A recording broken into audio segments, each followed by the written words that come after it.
पोशीना में हमने दरबार गढ़ को हमारा बेस बनाया है और यहाँ से फिर हम आजू बाजू घूम रहे हैं। आज अमावस है और अमावस को यहाँ पर चित्र विचित्र का मेला होता है। काफ़ी यूनिक मेला है और करीबन समझ लीजिए 5,500-6 हज़ार साल पुराना ये मेला है। अभी मैं जहाँ बैठी हूँ और मेरे पीछे एक ट्री है, थोड़ा यूनिक सा ट्री है। यूनिक इसलिए है क्योंकि उसका बेस जो है वो नीम के पेड़ का है और उसके साथ साथ में मतलब वही ट्री में बनियन ट्री और पीपल का ट्री, ये दोनों एक साथ में है।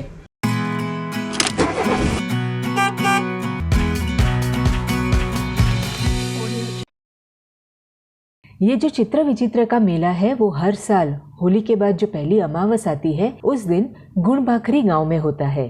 गुणभाखरी गांव पोशीना से लगभग 10 किलोमीटर की दूरी पर है। दोपहर में आराम करने के बाद हम शाम होते ही वहां पहुंच गए।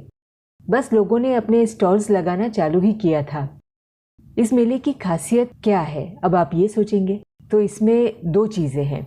पहली जो बहुत इम्पोर्टेंट है वो ये है कि ये एक आदिवासियों का मेला है और पिछले 1 साल में अगर किसी के घर में डेथ हुई है तो वो अस्थियां संभाल कर वो लोग पूरे साल रखते हैं और इसी दिन पर पानी में विसर्जित करते हैं। और दूसरी चीज़ ये है कि इस मेले में यंग क्राउड जो होता है, लड़का और लड़की, वो एक दूसरे को पसंद भी करते हैं। तो दुख और खुशी, ये दोनों माहौल इस मेले में आपको देखने को मिलेगा।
फिर हमने यहाँ के सरपंच से भी कुछ बात की।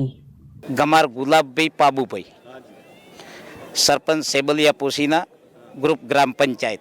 आ चित्र विचित्रનો મેળો આખા ગુજરાતમાં આદિવાસીઓનો સૌથી ભાતીગળ અને અમારી પરંપરા ધરાવતો સૌથી ગુજરાતમાં મોટો મેળો છે।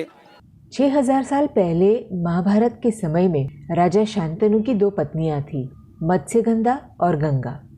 गंगा के पुत्र थे भीष्म और मत्स्यगंधा के 2 पुत्र थे, चित्रवीर्य और विचित्रवीर्य। अब आपको थोड़ा सा आइडिया आ गया होगा कि इन्हीं दोनों के नाम से ये मेला होता है। क्यों होता है? तो हुआ यूं कि राजा शांतनु की मौत के बाद भीष्म जो थे वो अपनी सौतेली माँ की बहुत ही सेवा करते थे और बार बार उनके पास जाया करते थे। तब चित्रवीर्य और विचित्रवीर्य को उन दोनों पर शंका होने लगी और जब सच का पता लगाया तो उन्हें बहुत दुख हुआ कि उन्होंने उनके भाई के बारे में, उनकी माँ के बारे में बहुत सारी गलत धारणाएं बना ली थी। तब प्रायश्चित करने के लिए उनके गुरु ने कहा कि आपको एक ऐसी जगह ढूंढनी होगी जहाँ पर कंवारी जमीन हो, त्रिवेणी संगम होता हो और जहाँ पर पारस पीपल का पेड़ हो, वहाँ पर आपको अपना देह त्यागना होगा, तभी आपके पाप का प्रायश्चित होगा। उसके बाद ये दोनों भाई घूमते हुए यहाँ पर गुणभाखरी गांव में आते हैं और अपना देह त्याग करते हैं और तब से यहाँ पर चित्र विचित्र मेले की प्रथा शुरू हुई। मेलाने गणियों से रे। शाम होते ही यहाँ लोगों का आना धीरे धीरे शुरू हो जाता है। अपने साथ अस्थियां रखकर लोग बैठते हैं। આ પરંપરા અમારા જે પૂર્વજ જે ગુજરી ગયેલા હોય એમના અસ્થિ વિસર્જન કરવા માટેની પરંપરા છે। सुबह का इंतजार करते हैं, भजन करते हैं और गाना गाते हैं।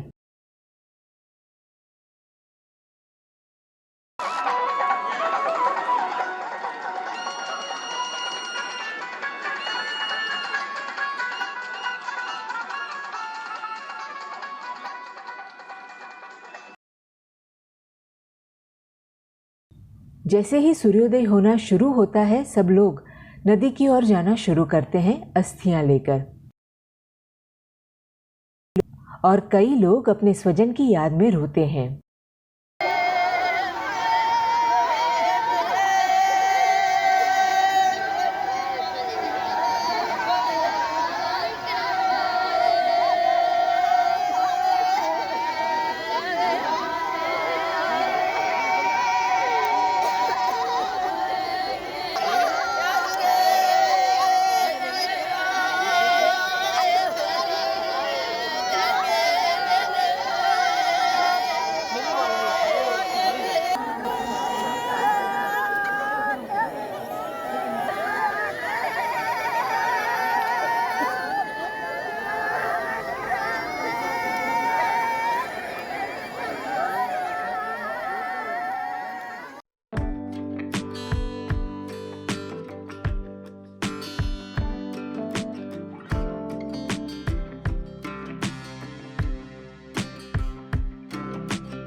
अस्थि विसर्जन के बाद सब अपने घर के लिए निकल जाते हैं और ऑलमोस्ट दोपहर तक मेले का एंड हो जाता है।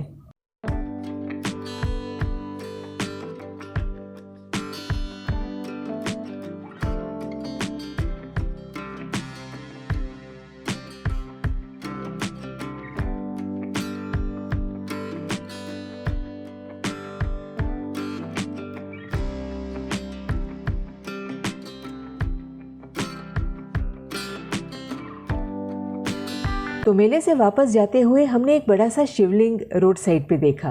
लोगों से पूछा तो उन्होंने बताया कि ये जमीन में से निकला हुआ स्वयंभू शिवलिंग है।